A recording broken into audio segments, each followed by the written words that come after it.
dengan segenap cinta kami kepada Tuhan. Kami mengucap syukur. Terimalah setiap pujian dan penyembahan kami. Terimalah setiap jeritan hati kami di hadapan takhta kasih karunia-Mu. Sekarang waktunya kami akan mendengar isi hati-Mu. Firman ini akan memerdekakan kami, melepaskan dan membebaskan kami. Di dalam nama Tuhan Yesus Kristus. Tuhan melihat, Tuhan yang tahu setiap pergumulan, keberadaan akan umat-Mu. Tuhan, tolonglah kami. Tolonglah kami Tuhan. Layakkan kami menerima tubuh dan darah-Mu. Kami akan berjalan di dalam kemerdekaan, kebebasan, kemenangan dalam mujizat dari Tuhan. Terima kasih buat kebajikan, buat kemurahan, buat belas kasihan Tuhan. Lanjutkan semuanya bagi kami. Puji Tuhan, puji Tuhan. Dalam nama Tuhan Yesus. Amin. Bapak Ibu, seberapa yang bisa hadir silakan duduk kembali. Saya tahu ada banyak yang tidak bisa hadir karena ada lari maraton ya. Beberapa ruas jalan ditutup. Tapi saya percaya Bapak Ibu yang bisa hadir, nikmati berkat Tuhan, nikmati firman Tuhan. Amin. Puji Tuhan. Mari Bapak Ibu, sebelum kita menikmati persekutuan di dalam tubuh dan darah Kristus, saya mengajak kita membuka Roma pasal 8. Kita baca ayat 1. Saya ingin ayat ini kita kupas pada ibadah pagi hari ini. Supaya Bapak Ibu dan saya boleh hidup dan berjalan di dalam kemenangan bersama Kristus Yesus setiap hari dan setiap saat. Tema khotbah saya pagi hari ini, hidup bebas dari penghukuman. Roma 8 ayat 1. Demikianlah sekarang tidak ada penghukuman bagi mereka yang ada di dalam Kristus Yesus. Kita baca bersama-sama.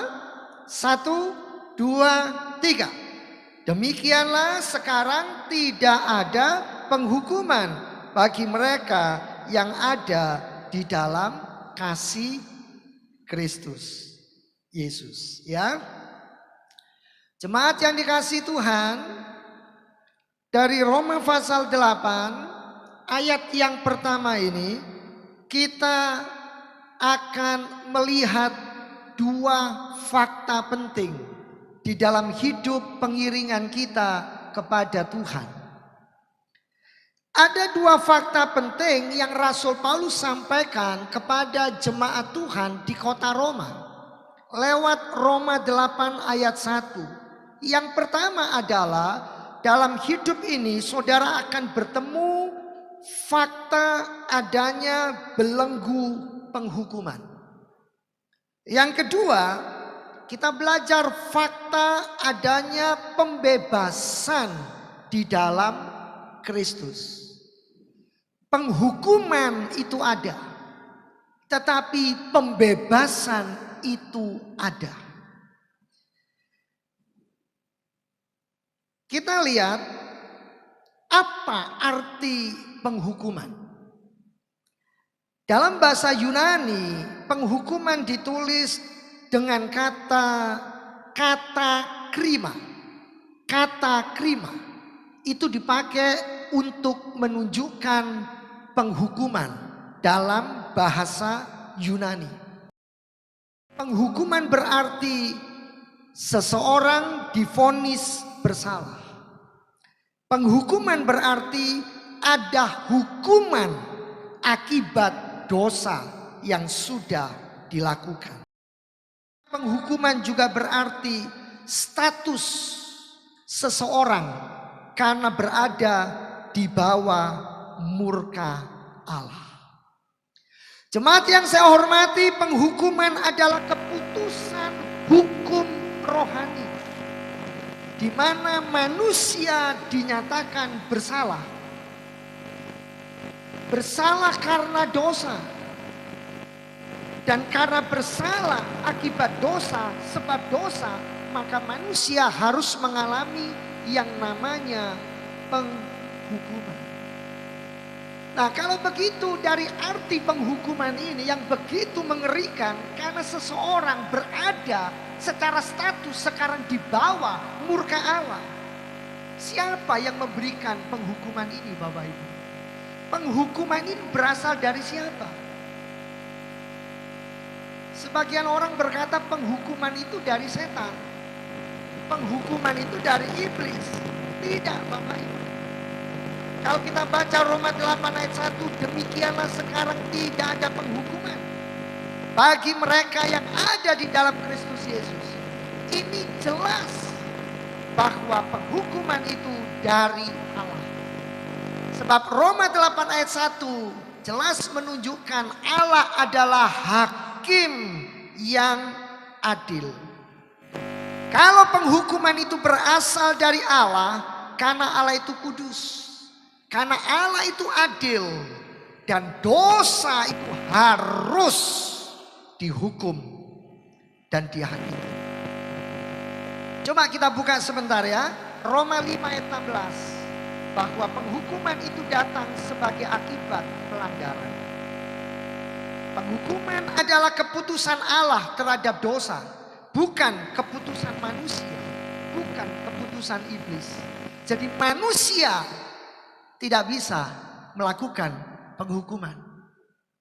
Iblis tidak bisa melakukan penghukuman. Saudara lihat Roma 5 ayat 16. Sesungguhnya hanya Allah yang bisa melakukan dan mengerjakannya. Kalau manusia itu menghukum, kalau iblis itu menipu dan kita istilahkan dia menghukum, itu versinya jelas berbeda daripada penghukuman Allah. Dan kasih karunia tidak berimbangan dengan dosa satu orang. Sebab, lihat ayat ini, sebab penghakiman atas satu pelanggaran itu telah mengakibatkan penghukuman. Tetapi penganugerahan karunia atas banyak pelanggaran itu mengakibatkan pembenaran. Jadi Roma 5 ayat 16 berkata penghukuman itu datang sebagai akibat dari adanya sebuah pelanggaran. Jemaat yang dikasihi Tuhan, lalu bagaimana posisi daripada iblis? Lalu bagaimana dengan setan yang seringkali kita merasa dan kita tahu setan itu juga menghukum, setan juga menghakimi? Tidak, Bapak Ibu. Ternyata iblis itu hanya menuduh. Saudara harus membedakan ya. Iblis itu hanya menuduh. Dan iblis akan memperkuat rasa bersalah atas seseorang. Karena itu Alkitab berkata dengan jelas, iblis itu disebut sebagai penuduh. Iblis disebut sebagai pendakwa. Dan iblis itu selalu menuduh dan mendakwa orang percaya. Jadi hanya Allah yang adalah hakim, yang bisa dan harus memberikan vonis. Sedangkan iblis itu hanyalah pendakwa yang cuma menuduh, mendakwa, mengingatkan kesalahan-kesalahan kita. Ini jelas sekali Bapak Ibu. Jadi kita harus membedakan bahwa penghukuman itu berasal dari siapa? Penghukuman hanya berasal dari Allah. Kalau ada yang berkata dari iblis, iblis tidak bisa. Karena iblis tidak kudus. Iblis tidak adil. Hanya Allah yang bisa. Sedangkan iblis itu hanya menuduh dan mendakwa. Jadi maksud saya Bapak Ibu, dengan fenomena gejala yang ada di dalam hidup kita, kita ini harus mampu membedakan.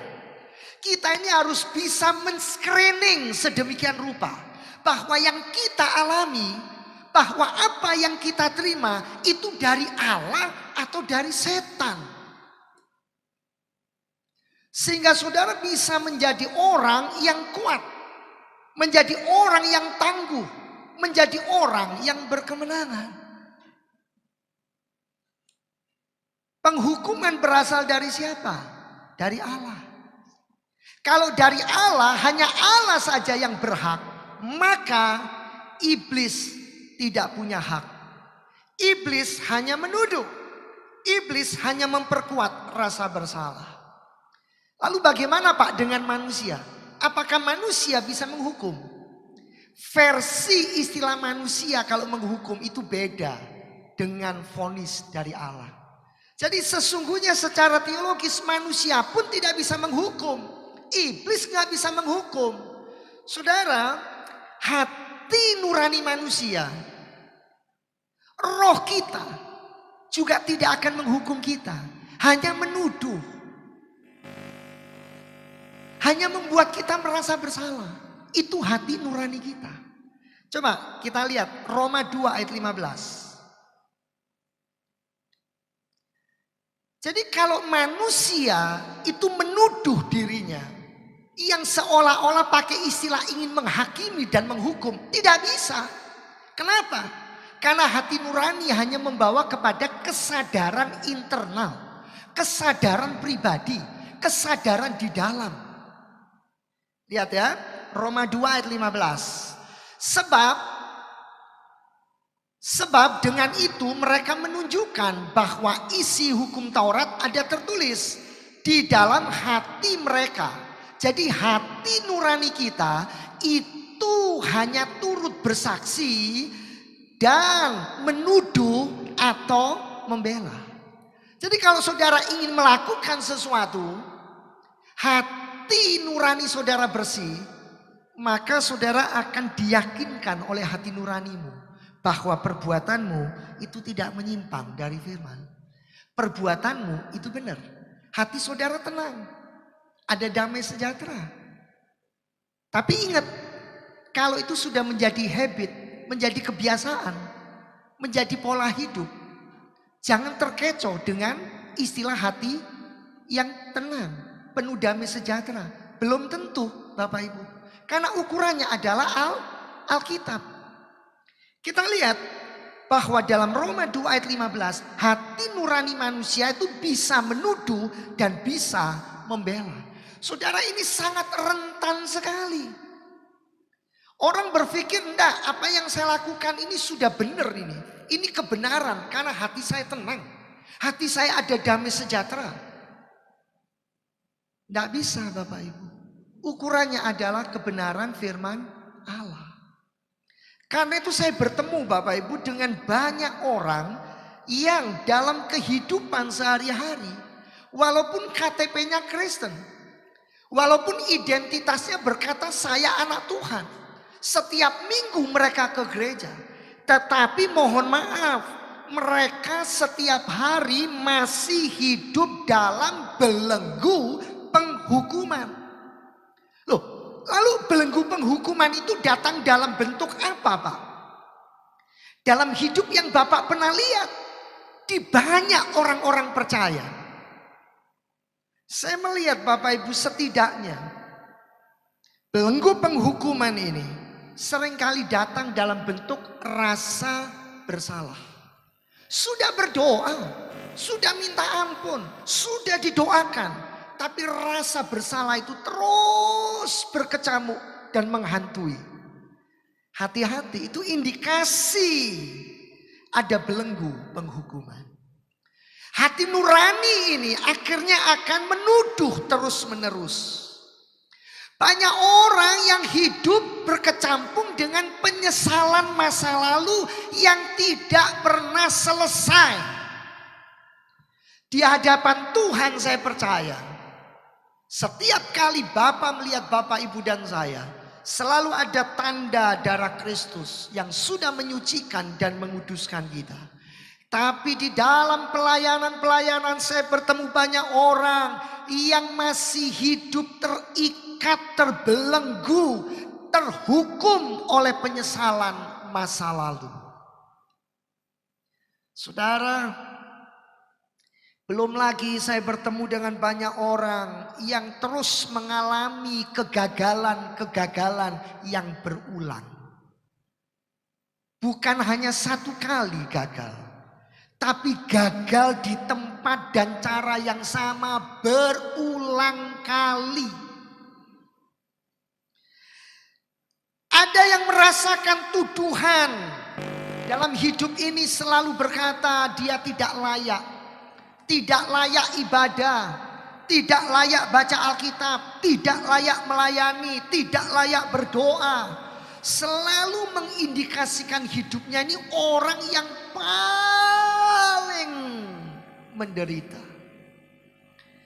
Saudara, ini adalah belenggu penghukuman yang seringkali datang dan saya lihat dalam kehidupan anak-anak Tuhan tanpa disadari atau disadari tapi gak pernah keluar dari belenggu itu. Ada anak Tuhan yang hidupnya cuma berdasarkan apa kata orang, bukan apa kata Alkitab. Apa yang orang bilang, apa berita yang ada di medsos, itu yang dia takuti. Itu yang membuat dia gentar. Itu yang membuat dia mundur dengan teratur dari anugerah dan kasih Tuhan.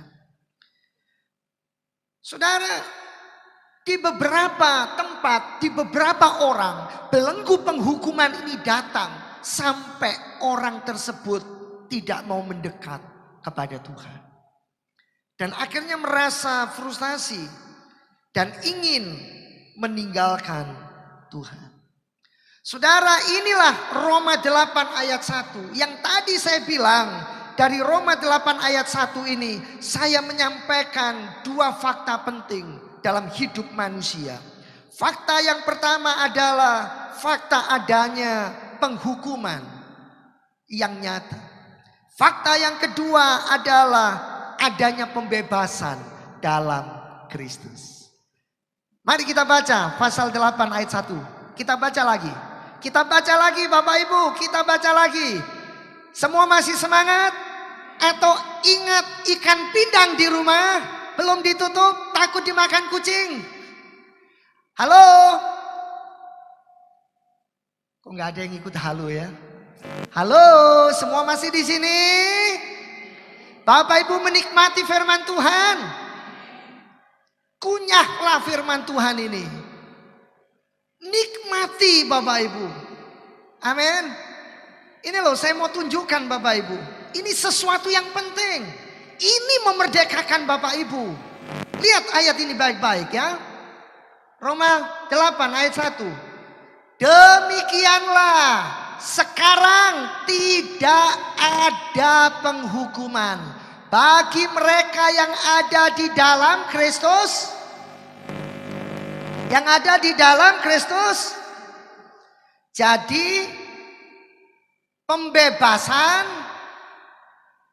fakta kemerdekaan tidak akan dialami oleh semua orang. Bilang sama kanan kiri.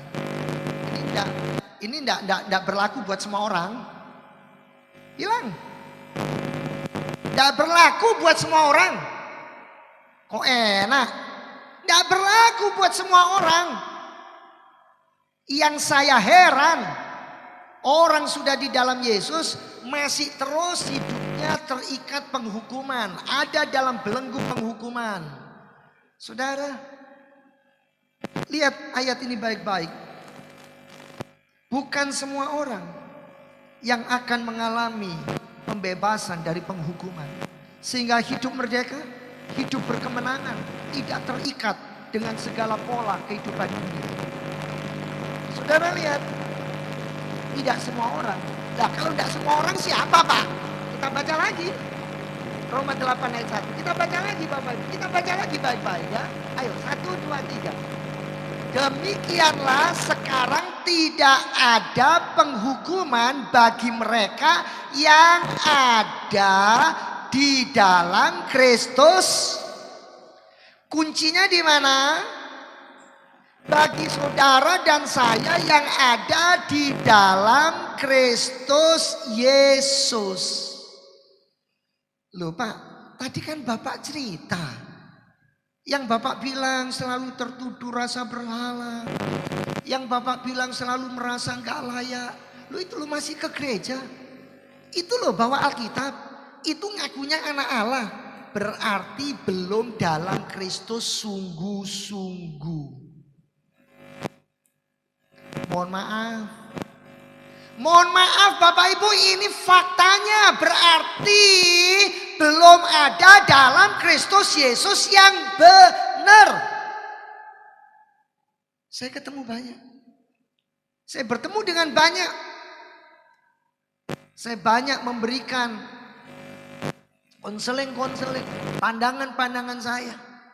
Orang-orang yang tidak hidup lagi di dalam ketenangan, di dalam ketenteraman, di dalam kenyamanan, di dalam damai sejahtera, di dalam kebahagiaan, di dalam berkat-berkat Allah. Tapi nggak sadar mereka tuh selalu di bawah penghukuman, di bawah belenggu. Mau makan apapun tetap jadi nggak enak. Mau terima berapapun akan tetap nggak cukup. Tidak pernah dalam hidupnya ada ucapan syukur. Saudara kalau punya gejala kayak begitu, saudara sadar nggak sih saudara itu ada di dalam penghukuman, bukan dalam kebebasan. Yang harusnya di dalam Kristus kita ini hidup happy. Bukan karena ada toko namanya happy, bukan karena ada rumah makan namanya happy. Kita ini sungguh-sungguh hidup. Hari Senin, hari Selasa, harinya Tuhan. Hari Rabu, hari Kamis, harinya Tuhan. Hari Jumat, harinya Tuhan. Hari Sabtu, harinya Tuhan. Apalagi hari Minggu, harinya Tuhan. Sudah tahu Minggu enggak ke gereja? Gimana sih? Ya, kecuali memang bekerja loh Bapak Ibu, enggak mungkin. Ya saya memaklumi dan menyadari. Artinya apa? Semua hari, setiap saat, setiap waktu ada Yesus, ada Kristus, bahagia, sejahtera, senang, happy. Terima kasih. Sudah diaminkan. Tapi kalau tidak diaminkan kebangetan loh Bapak Ibu. Saya ini berkata tidak ada hidup yang lebih membahagiakan kita kecuali di dalam Kristus Yesus Tuhan. Amin. Bapak Ibu, di luar Kristus itu bahagianya semu. Di luar Kristus itu bahagianya sementara. Betul nggak? Iya. Jadi saudara harus ada di dalam Kristus Yesus. Jadi bukan semua orang Bapak Ibu, tetapi yang hidup dalam Kristus. Tapi yang membuat saya sedih, yang membuat saya menangis, orang itu secara identitas, kehadiran, fakta sudah mengaku punya Yesus. Tapi tidak mengalami semua bagian yang Yesus sudah berikan. Contohnya siapa? Anak sulung. Kisah anak sulung dan anak bungsu itu loh Bapak Ibu. Si sulung bilang apa? Kenapa kalau adikku pulang? Bapak menyambutnya, Bapak berlaku seperti itu, Bapak gak adil. Kata papanya, loh nak, kamu ini yang salah. Kamu tuh tinggal sama Bapak, kamu bisa menikmati semua yang Bapak punya. Tapi kamu yang gak mau. Loh yang salah siapa? Silakan jawab sendiri. Saudara, kalau kita di dalam Kristus, ada beberapa syarat yang harus kita penuhi di dalam hidup kita. Harus ada beberapa tanda yang menjadi jelas dalam hidup kita. Apa? Apa tandanya? Kalau kita ada di dalam Kristus Yesus. Yang pertama, saudara harus percaya karya salibnya. Betul nggak? Di atas kayu salib, Kristus berkata apa? Semua sudah selesai. Coba buka Yohanes 19 ayat 30. Coba, betul nggak ayatnya? Yohanes 19 ayat 30. Yohanes 19 ayat 30. Di atas kayu salib semua sudah finish, sudah final. Termasuk masa depan hidup anak-anakmu. Tuhan yang menjamin. Amin. Masa depan kita Tuhan yang menjamin. Sesudah Yesus meminum anggur asam itu, berkatalah, ya sudah finish, sudah final, sudah selesai. Lalu ia menundukkan kepalanya dan menyerahkan nyawanya. Saudara, saya hidup di tengah keluarga yang sangat miskin. Saya nggak punya figur seorang papa. Saya nggak pernah melihat seorang papa. Saya tidak pernah mengalami bagaimana sosok seorang papa. Karena itu saya sering ngomong sama Bapak Ibu, kalau di rumah saya ini bagaikan seorang mama. Saya lebih cerewet sama anak-anak daripada istri saya. Saya sudah sering mengatakan ini, saya nggak punya figur papa. Tapi papa saya adalah Tuhan Yesus. Saudara, dan saya berusaha menjadi papa yang baik. Yang mungkin anak-anak juga melihat papanya mungkin belum baik. Atau mungkin tidak baik. Tapi saya berusaha karena saya ada di dalam Kristus. Saya harus menjadi papa yang baik. Kenapa? Saya nggak boleh ngomong seperti itu. Ada papa atau tidak, ada mama atau tidak. Kenapa? Karena di atas kayu salib Kristus sudah menyelesaikannya. Artinya apa? Dalam hidup kita ini jaminan Tuhan sudah komplit. Ngomong sama kanan kirinya, komplit. Ya. Karena itu apa Bapak Ibu yang sering kali kita buat dalam hidup ini, lalu kita membandingkan hidup kita dengan orang lain. Masing-masing kita dengan Tuhan. Saya dulu sebetulnya gak bisa Bapak Ibu sekolah sampai SMP itu. Apalagi sampai ke SMA. Semua adalah mujizat Tuhan.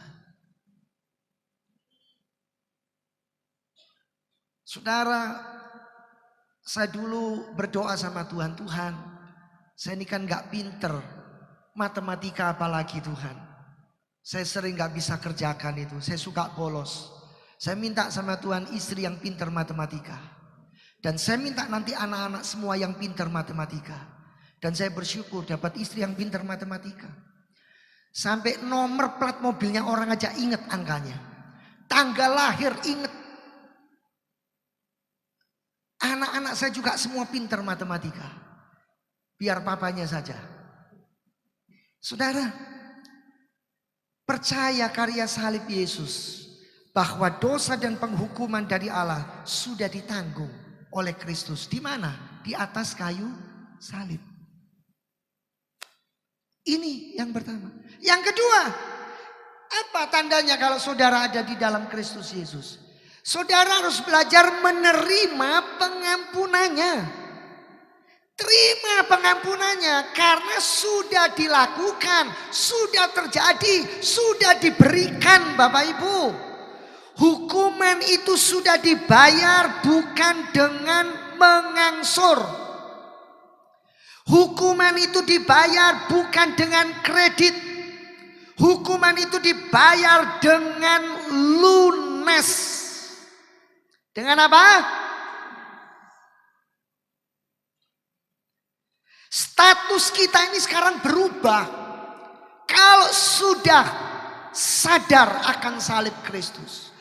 Kalau sudah menerima pengampunan Kristus. Status kita dari orang yang terhukum. Sekarang menjadi orang yang dibenarkan. Menjadi orang yang dibebaskan. Karena itu dikatakan apa Bapak Ibu? Karena kita sudah terima pengampunan, tidak ada lagi penghukuman. Amin. Tidak ada lagi apa? Balik Roma 8 ayat 1. Saya mau tunjukkan sesuatu.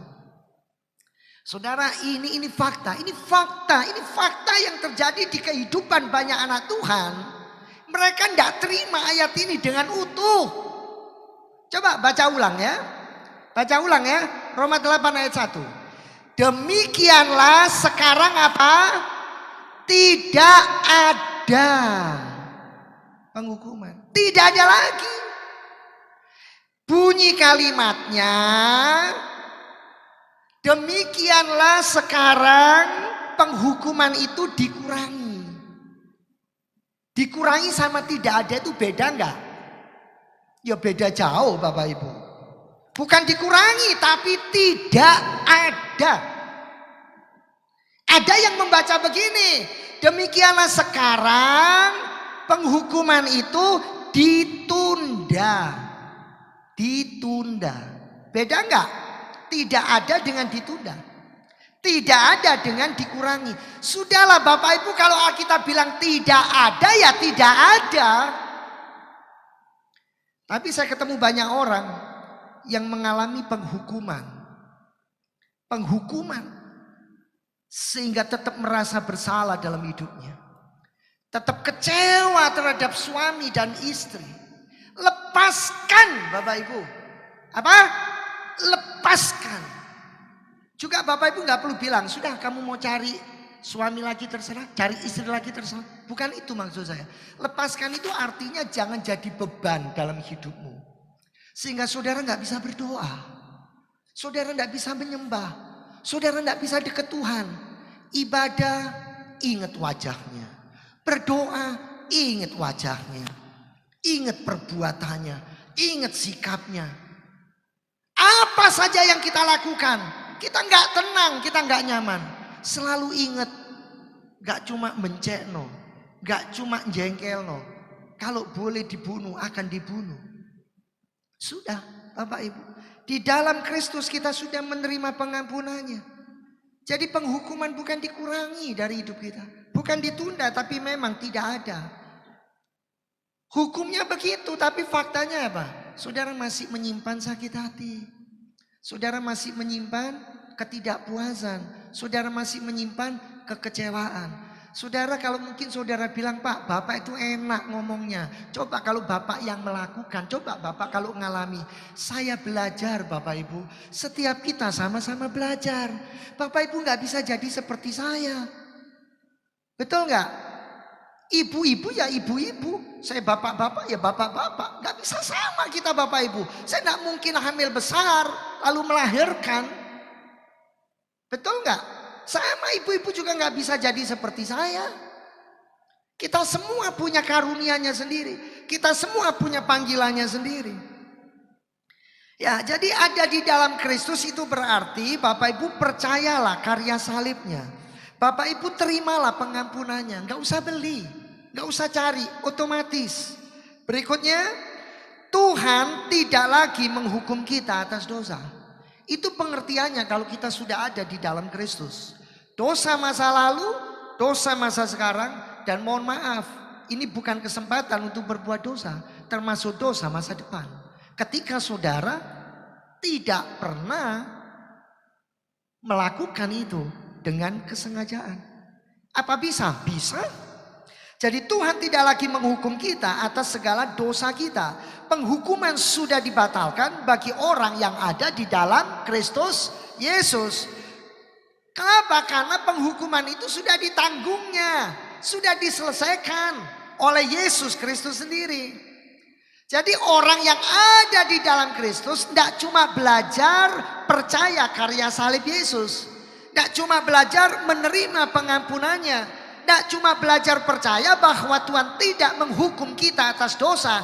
Tapi sekarang yang sudah ada dalam Kristus, jangan menghukum diri sendiri. Sudah, mumpung ini ada lantai 17 apartemen. saya tak terjun saja. Itu menghukum diri sendiri. Sudah, saya nggak usah makan, saya nggak usah minum, saya nggak usah tidur. Puasa nggak apa-apa, tapi menghukum diri sendiri nggak benar. Saudara sudah dibebaskan, saudara sudah dimerdekakan. Kenapa masih menghukum diri sendiri? Dasar manusia cilaka, ya kan? Dasar manusia nggak berguna. Dasar dia tunjuk dirinya sendiri, manusia apes. Dasar manusia gagal. Pokoknya yang elek-elek. Sampah itu buang pada tempatnya. Jangan saudara simpan di hatimu. Apalagi mohon maaf, ini bahasa Jawa. Tembelek taruh di atas. Ada orang luar pulau tahu tembelek? Kotoran burung. Terus taruh di atas kemana-mana saudara ceritakan. Cuci rambutnya bersih. Jangan menghukum diri sendiri. Tapi saudara juga jangan belajar menghukum orang lain. Dan berkata dasar kamu itu tidak akan pernah berubah. Seumur hidupmu kamu itu kayak begini. Memang kamu diciptakan jadi kayak begini. Sampai akhir hidupmu. Jangan. Amin. Loh Pak, Yudas Iskariot. Ya pilihannya Yudas Iskariot. Loh tapi kan Tuhan sudah menetapkan. Iya, tapi siapa yang akan jadi Yudas Iskariot? Saudara jangan mau ambil kesempatan yang itu. Loh enggak ada yang amin. Ada di dalam Kristus berarti saudara harus bebas. Bebaskan dirimu. Bebaskan hidupmu dari rasa bersalah yang mengikat kita. Amin saudara. Karena saudara tidak lagi hidup di bawah penghukuman. Loh, lah kalau tidak hidup di bawah penghukuman, di dalam Kristus hidup di bawah hukum apa Pak? Hukum kasih karunia. Apa yang saudara butuhkan? Tuhan mencukupinya. Kalau belum, berarti ada prosesnya. Amin Bapak Ibu. Amin. Ada fenomena, ada gejala di dalam hidup kita nih. Yang terkadang kita itu nggak ngerti bahwa itu sesungguhnya kita belum di dalam Kristus secara utuh dan benar menurut versi Alkitab. Kita masih tinggal dan menginjak bumi tapi tidak hidup dalam kasih karunia Allah. Gejala itu, fenomena itu, keberadaan kita membuktikan dan menunjukkan kita masih berada di bawah belenggu, bayang-bayang penghukuman dosa. Hati-hati Bapak Ibu. Hati-hati sekali. Ya. Ini sangat penting Bapak Ibu. Ini sangat penting. Kalau saudara tidak mau mengalami apa yang harusnya kita alami, saudara akan menderita di dalam hidup ini. Saudara akan sengsara dalam hidup ini. Dan saudara tidak bisa menikmati betapa baiknya Tuhan. Izinkan Tuhan yang membela kita. Izinkan Tuhan yang membalaskan buat kita. Izinkan Tuhan melepaskan murkanya untuk orang-orang yang membuat kita susah, membuat kita menderita. Percayalah, di dalam Kristus ada pembelaan, di dalam Kristus ada kemenangan. Saudara, di dalam Kristus berarti tidak cuma percaya karya salibnya. Di dalam Kristus bukan berarti hanya menerima pengampunannya. Di dalam Kristus juga bukan hanya bebas dari rasa bersalah. Tetapi sekarang di dalam Kristus saudara punya identitas yang baru. Di dalam Kristus yang benar saudara sekarang hidup dalam hubungan dengan Kristus secara nyata. Secara dekat. Secara intim. Secara penuh dengan hal yang sesuai firman Tuhan. Mari kita buka. Galatia 4 ayat 7. Kalau saudara ada dalam Kristus, saudara sudah mengalami perubahan status, identitas atau belum? Secara hukum kita sudah. Secara hukum kita disebut born again, lahir baru. Tapi secara kehidupan sehari-hari, saudara tidak menikmati itu. Kita lihat Galatia 4 ayat 7. Galatia 4 ayat 7. Jadi kamu bukan lagi hamba dosa, hamba hutang, melainkan anak yang memberkati, anak yang menerima berkat, anak yang jadi berkat. Jikalau kamu anak, maka kamu juga adalah ahli waris oleh Allah. Ada yang mau menjadi ahli waris? Coba angkat tangan. Oh, semua ya. Sekarang saya lanjutkan kalimatnya. Ada yang mau mewarisi, jadi ahli waris hutang orang tua? Angkat tangan. Angkat tangan. Nehi, Pak. Mau? Betul? Gak ada. Saudara ahli waris. Saya ahli waris. Mohon maaf Bapak Ibu. Ada bagian-bagian yang kita nggak tahu. Ternyata orang tua kita punya orang tua lagi. Orang tuanya orang tua kita punya orang tua lagi. Dari mama, dari papa. Itu yang punya ikatan-ikatan belenggu yang belum diselesaikan. Loh, sudah finish Pak di atas kayu salib, betul. Tapi masih ada yang kita harus bereskan. Lewat apa? Deklarasi kita. Saudara ambil kemenangan secara hukum, saudara praktekkan.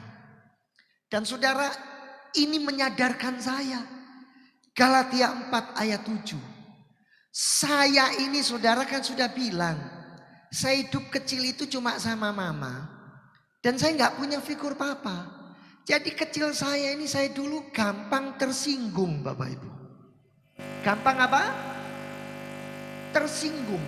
Bukan tersanjung ya, jangan salah. Tersinggung. Gampang tersindir. Dan gampang terluka hati saya. Waktu saya masih kecil. Sampai saya betul-betul ambil kemenangan yang Tuhan sudah berikan. Coba Bapak Ibu renungkan. Harusnya kita ini orang-orang yang paling berbahagia. Saudara lihat anak-anak Tuhan.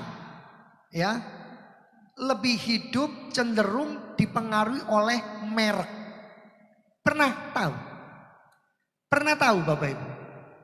Pakai baju kalau nggak baju bermerek nggak bisa.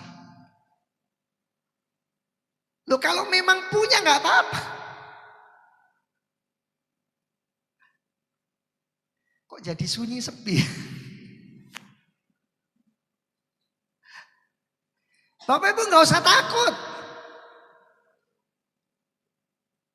Sekarang ini zaman yang mudah Bapak Ibu. Zaman yang gampang.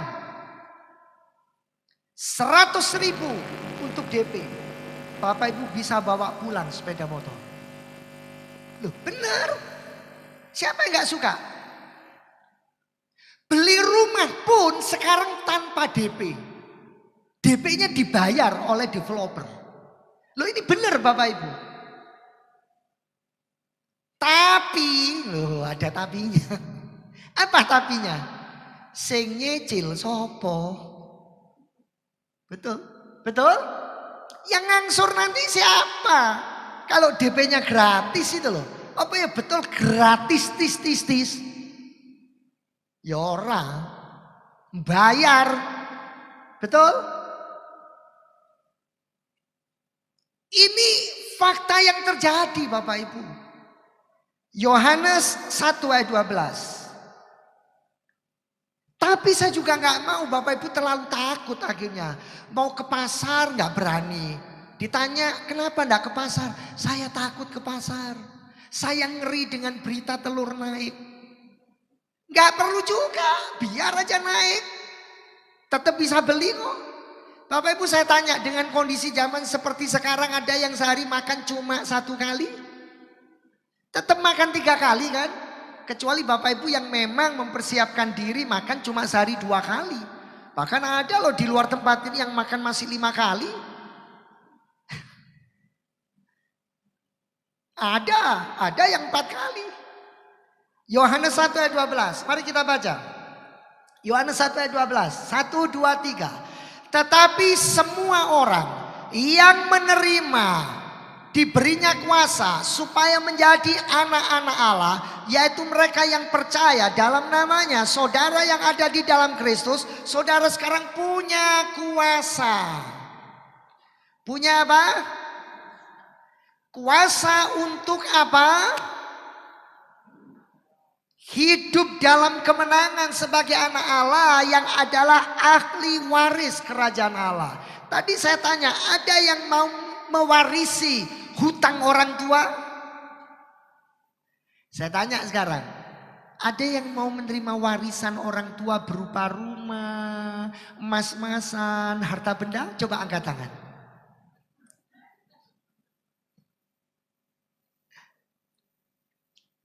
Ya, warisan jasmani itu tidak kekal. Yang kekal adalah warisan rohani.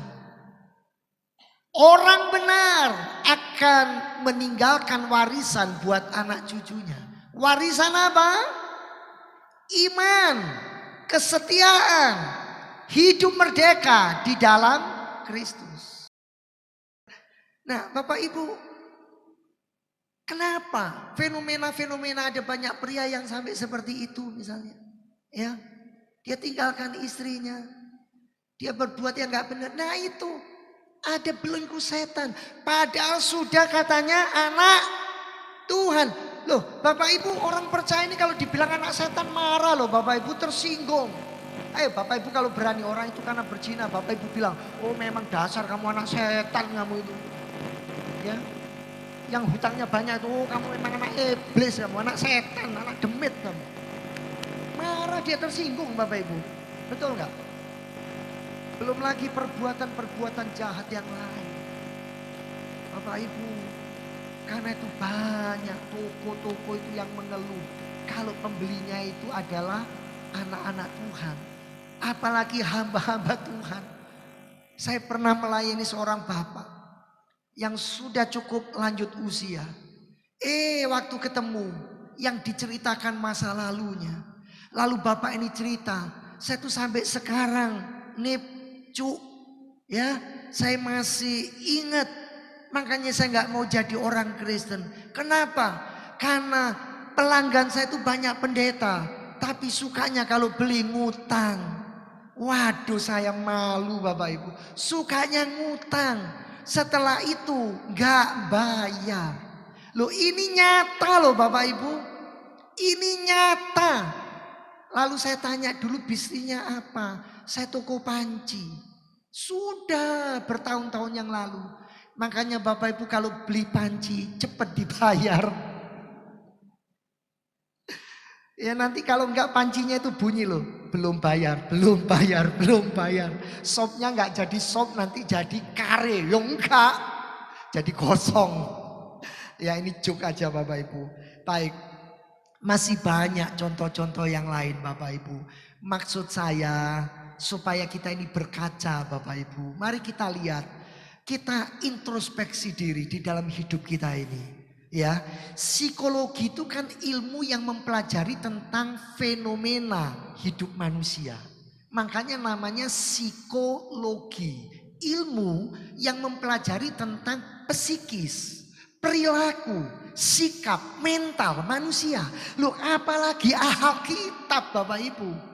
Ya, kalau psikologi berkata kenapa orang itu selalu ingin tampil beda. Kenapa orang itu selalu pengen diwahkan orang.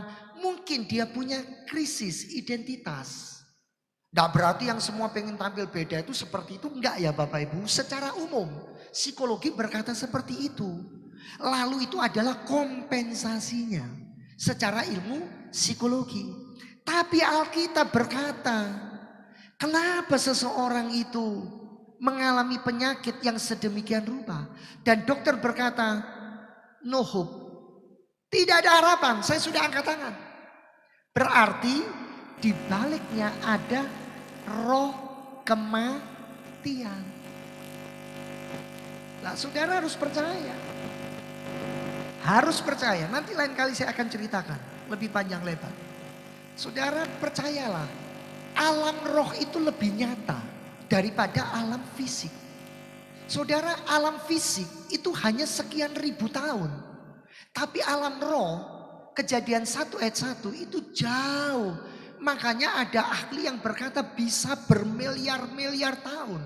Bisa lebih daripada puluhan ribu tahun. Karena apa?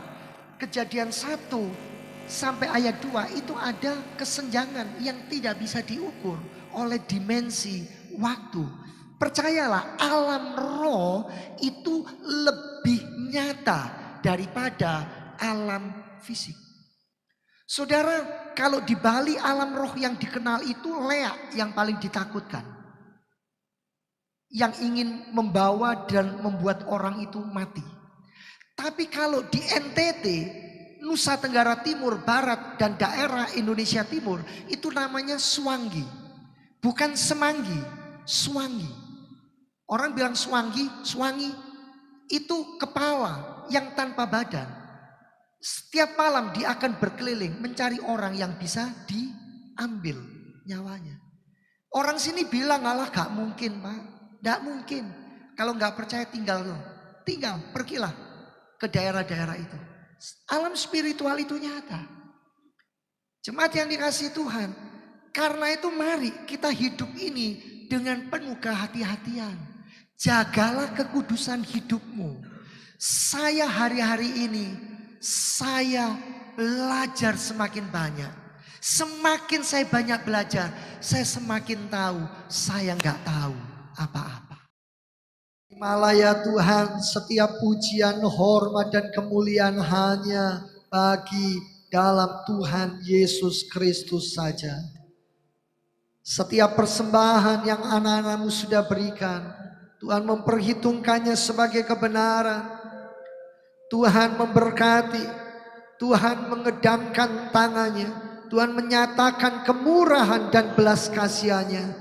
Setiap persembahan anak-anakmu, Tuhan memperhitungkannya sebagai kebenaran dan memberkatinya kembali dengan berkelimpahan. Terima kasih Tuhan Yesus. Tuhan yang melihat pergumulan, Tuhan yang melihat kerinduan, Tuhan yang melihat dan memandang keberadaan anak-anakmu. Tuhan telah menyatakan segala yang terbaik. Kami berterima kasih dan biarlah firman-Mu termeteraikan dalam hidup kami.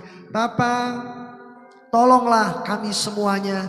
Sebelum kami pulang meninggalkan gereja ini untuk sementara waktu, kami berdoa menyerahkan yang berulang tahun di sepanjang bulan Juli diberkati oleh Tuhan. Diberikan hikmat pengertian hati yang takut, hormat kepada Tuhan, diperlengkapi dengan karunia-karunia dan boleh menjadi berkat bagi kerajaan Allah. Hidup dalam kemuliaan Allah dan Tuhan berkenan. Terima kasih. Kami berdoa buat bangsa dan negara kami, buat kota kami Surabaya, buat Bapak Presiden, buat jajaran Menteri TNI, Polri, para gubernur sampai pemerintahan yang tingkat paling rendah di bawah, semuanya diberkati. Mereka akan memimpin, mereka akan hidup takut, mereka akan menjaga kehidupan yang benar dan kudus di dalam mengelola negeri tercinta Indonesia. Bapak terima kasih. Biarlah kota kami, biarlah pulau kami, biarlah bangsa dan negara kami dipenuhi damai sejahtera, keselamatan, pertolongan daripada Tuhan. Kami juga mendoakan saudara Joy, saudari Requita yang akan melangsungkan peneguhan dan pemberkatan nikah yang kudus di GBIS Yerusalem Baru Wonorejo 4 58. Kami berdoa, kami menyerahkan kepada Tuhan. Tuhan membukakan jalan dan Tuhan menyatakan kasih, kemurahan dan pertolongan sehingga semua berjalan lancar, berjalan baik sesuai dengan anugerah dan kemurahan Tuhan. Bapa terima kasih. Sebentar kami pulang dan kami membawa segala berkat yang Tuhan sudah persiapkan. Memberkati saudara Aga yang mengucap syukur dan memberikan berkat bagi seluruh jemaat. Jemaat yang dikasihi Tuhan, angkatlah kedua belah tanganmu. Mari sekarang arahkan pandanganmu kepada sorga. Terimalah berkat dari Allah Bapa, cinta kasih kemurahan Tuhan Yesus Kristus Sang Putra, dan persekutuan di dalam Allah Roh Kudus akan menyertai dan memimpin hidup Bapak, Ibu, dan saudara semuanya, sekarang bahkan sampai selama-lamanya. Pulanglah, terimalah dan bawalah berkatnya hanya di dalam nama Tuhan Yesus Kristus. Puji Tuhan.